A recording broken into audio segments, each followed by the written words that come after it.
Morning everybody, how y'all doing today? She really warmed up overnight. It's like, I don't know, -1 Celsius. That's like damn near 30 Fahrenheit, right? We're just out here running some feed out to these cows in these bunks.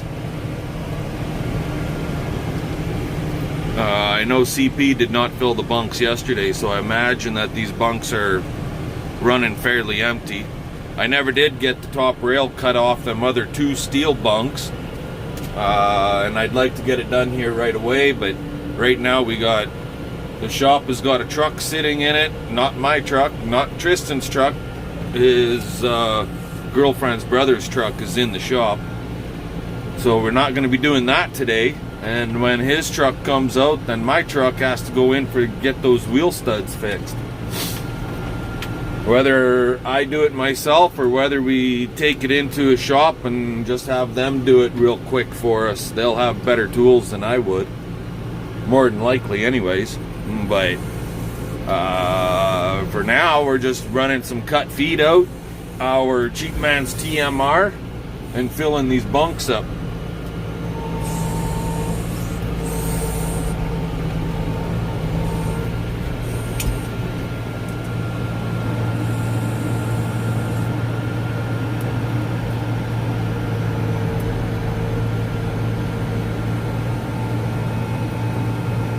Kinda like so. Open the grapples.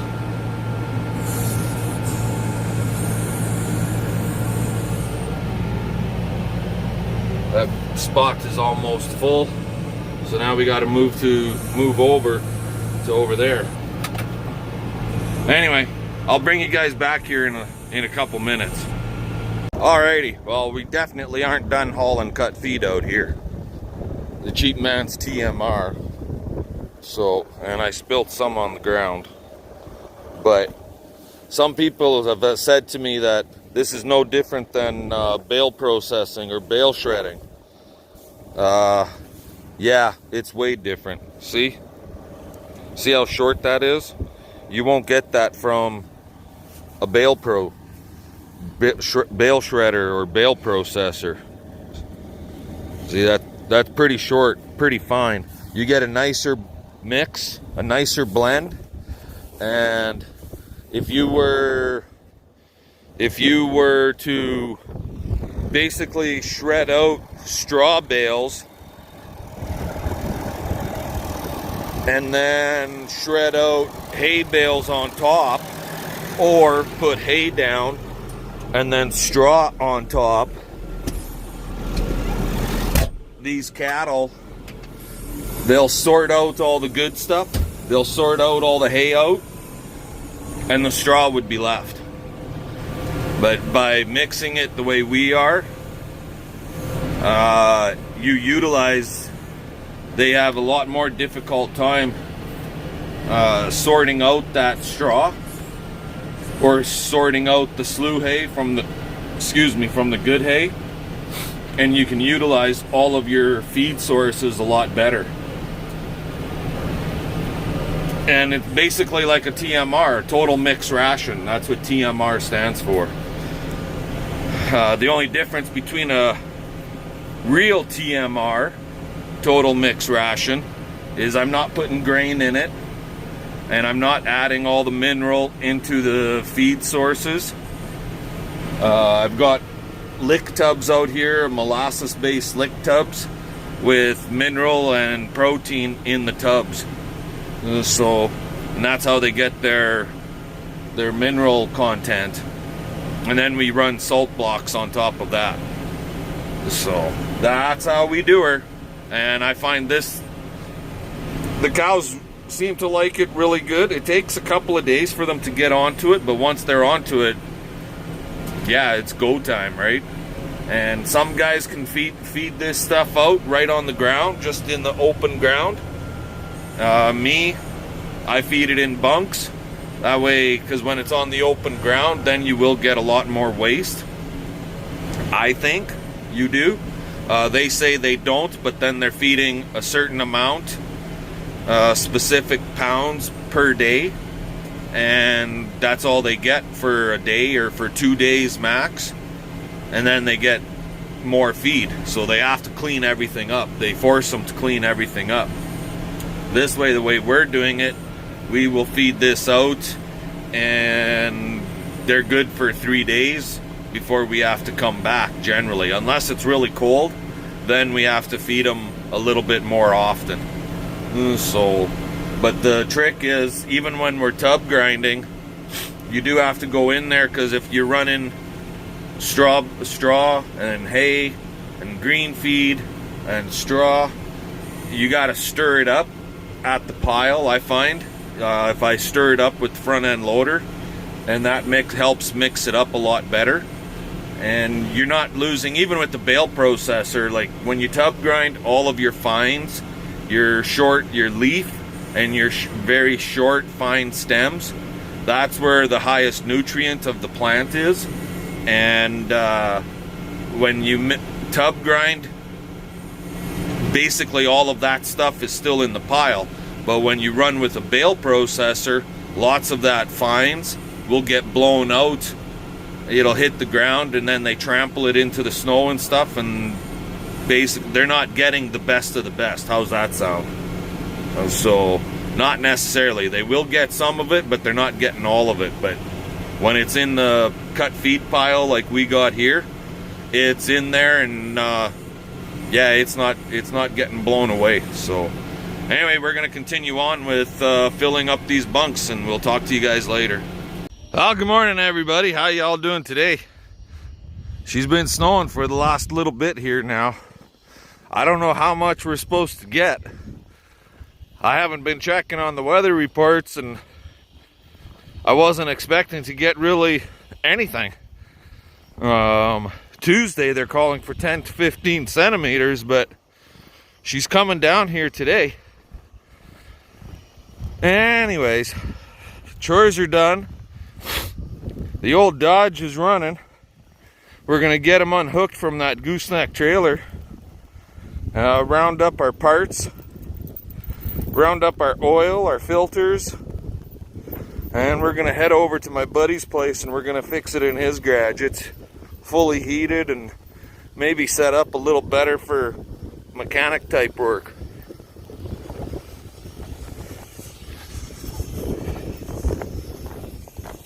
So when we get over there, I'll bring you guys back at that time. Okay, what do we need, Pat?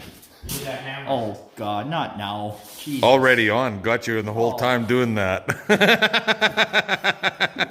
Yeah, we're at my buddy Kyle's, and we're gonna attempt to friggin' hammer these busted suckers out and get the new ones in, and then new brake pads on the front end too, and an oil change. His garage is heated and everything, so it's a little nicer working in here. But it's going to be dirty because it's dripping like a sumbitch. Anyways, we'll get out of here and see what goes from there. And that was easy enough. Just hammered the old one out. Tapped the new ones in. And now we're going to attack the brakes. So I'm not going to change the other 5. We'll save those good ones for if I break other ones out, and I will eventually. So anyway, let's attack these brakes. Back in a bit. You got to knock all those out. And one goes here, here, and then the same on the other side. So I got to pop those in, and then we can start popping the new pads in. So we got a new brake pad in here. New clips are all in. Same on the inside. And now we got to compress the caliper. So I'm just using the old brake pad with a Bessie clamp.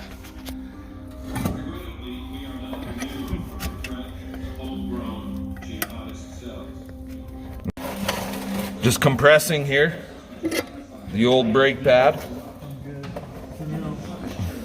So we got it. I just used the old brake pad and compressing the caliper with a Bessie clamp. Pretty simple, really, if it'll stay.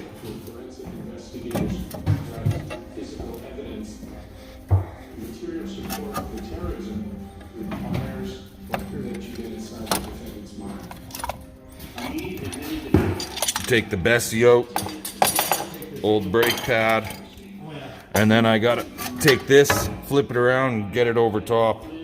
So bring it back when that's done in a sec. So Tristan pulled the plug and drained the oil, and he just got, you said you pulled the filter? Yeah. And he's got the filter pulled. So the caliper's back on.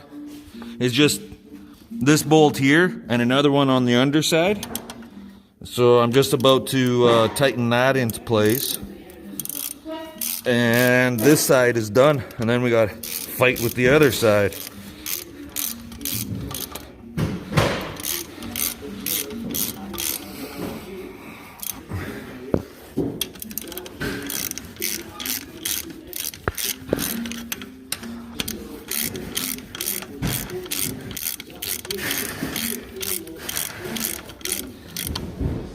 That's that. I'll snug them up here a little more. We'll talk to you guys later. Well, Tristan got that one on. Thank you. I was having issues with it, but he got it on. So now we got to Google what the torque should be and torque the son of a bitch in both sides into place. You got a torque wrench? I forgot my fucking torque wrench. How are we going to torque that then? Because I'm using yours, you fat bastard. Well, not now, you're not. Yes, I am. This side, if you guys remember, some of you will remember last February, I was on my way home from Winnipeg. This is the passenger side, and all the studs snapped on us. I only had 2 side by side on it, left holding the fucking tire on. So, anyway, you can see these studs are relatively new yet. But, now we got a torque back. Now, on these friggin' Dodges, I don't know what the 12s are like and older. I think they were different where the oil filter dropped right through. But on the 13 and newer, you gotta shove them through this little friggin' hole, and it's just a royal pain in the ass. Also on my truck, I use nothing but Rotella 1540 to T4. That's the only oil I use in this thing. And he's going in there. Slowly but surely. It doesn't drain real fast, but it does drain. So we'll get it filled up with oil, and then we'll get the tires back on her. Who needs a smoker? Propane run. You still didn't put a friggin' handle on it. Working on it. Heavy fucking duty. What is it, 1/8 all the way around? 12 gauge. 12 gauge. Just under 1/8.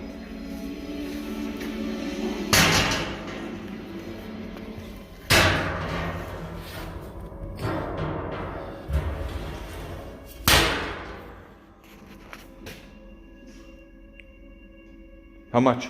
$500. $500. There you guys go. Contact Kyle at Kyle's Welding. So, we're at Kyle's, and he's been smoking stuff for us. Right? It's for us, right? Yeah. Taste test. Oh, yeah.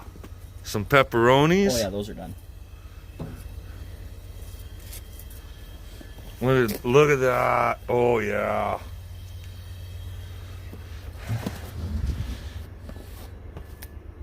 Right off the smoker, guys. Thanks, bud. Let's try her up. It's really good. Mm-hmm. That's good. That's really good, eh, Tris? Yep. Go for a bit more. You don't think they'll be too greasy? I don't think so. Well, you got to put them on an ice cold bath after. But I think if you let them cook more, they'll be more greasier. Really? Mm-hmm. That's the key. I'm going to try it this year. Just ice. Back in a bit, guys. Alrighty, guys. Well, we're on our way home. Yeah, we freaking been done actually for like an hour and a half, 2 hours. Didn't really take all that long to do everything we did. And sat around and shot the shit, and you know how she goes. You're in the shop, you got to have a couple of brews. So did that, and now we're on our way home. We got choring to do, so on and so forth. But anyway, I'm gonna let you guys go with that one. Give us the old, you know what, thumbs up, comment, subscribe, tell your friends and neighbors. Sorry it wasn't a real in-depth video, but we're all trying to get things done around there, right? So anyway, fun. The truck is up and running. Let's get her done.